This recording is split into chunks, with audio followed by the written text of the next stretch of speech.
All right, in conversation with Jeremy Maggs, and it just is such a difficult connection, and I think we've lost too much time on this interview now because there is so much to get through. We've managed to get Jeremy on his mobile, and I mean, I'm going to ask you if we can rather do this a full interview, a proper interview next week, because I think we're not doing it any justice, and especially now just speaking to you on a phone, I would much rather be seeing you. So, Jeremy, would you agree to talk to us next week, rather?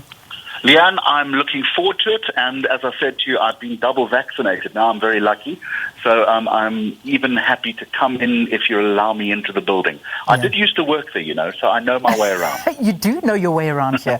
Well, listen, I mean, I've got you on the line, so let me have just a little bit of banter. We won't even talk too much about the book. We will do this again next week. But I mean, you know, this has been a very intense week, you must agree. And did you have some form of FOMO of missing out on it? Because, you know, this as a news anchor and a journalist, what's happened in this last week, this is what drives us. How are you feeling missing out on it?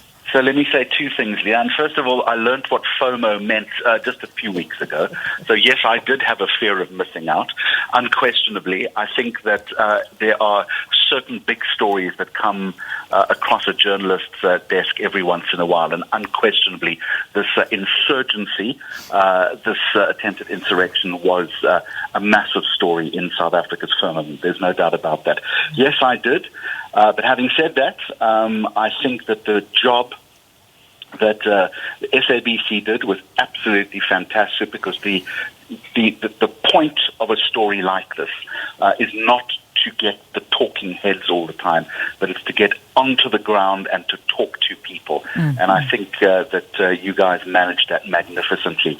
And to every single journalist, not only at the SABC, but also to all the other broadcasters, whether it be television or radio, print, whatever the case is, people who were out in the field working the story under adverse conditions, you have nothing but my admiration and deep and abiding respect. You know, when you look at this changing landscape of the media in South Africa, I mean, newsrooms are very noisy, newsrooms are very loud, and you know that, and you reflect on that a lot in your book as well. And there's so much complexity taking place in the political landscape in South Africa, and it does filter into newsrooms. From your experience, I mean, when you go back to the 80s and you look at where we are now, are there a lot of similarities in terms of media and reporting? You know, Riaan, I think every generation will say that their time in a newsroom, or every journalist is going to say their time was more difficult than in other times. I mean, I worked as a journalist on a newspaper in the Eastern Cape during 2 states of emergency, where things were particularly tough. It was difficult in the field. We were facing the same difficulties then as younger journalists are facing in the field now. I think that journalism in a democracy is always going to be a contested space. That's the job that we do. We ask questions that people don't necessarily want to answer.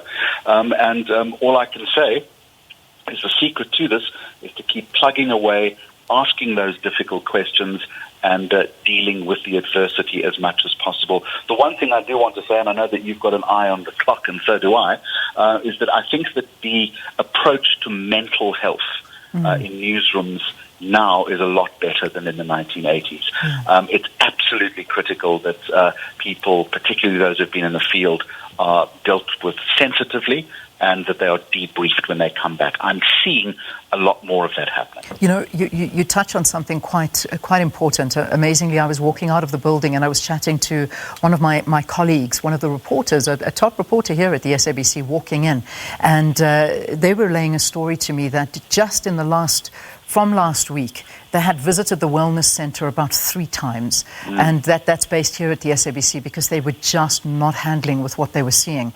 And that is very, very important. I don't think people actually understand and realize the stresses and strains that journalists and reporters go through at the coalface of a story. It is very difficult. And you wore that hat too. You were also there telling a story on scene. I've done that, Riaan, and in my day, and you know, I met my wife, and she was a reporter on the same newspaper that I was. The sense there was one of gung-ho-ness, is that you would be sent out into the field, and that, you know, they were quite happy for you to work 4 days on a stretch, come back, write your copy, get out again. And no one was asking the question, how are you doing? Are you okay? Are you processing it? You've just seen dead bodies on the road. How are you dealing with this?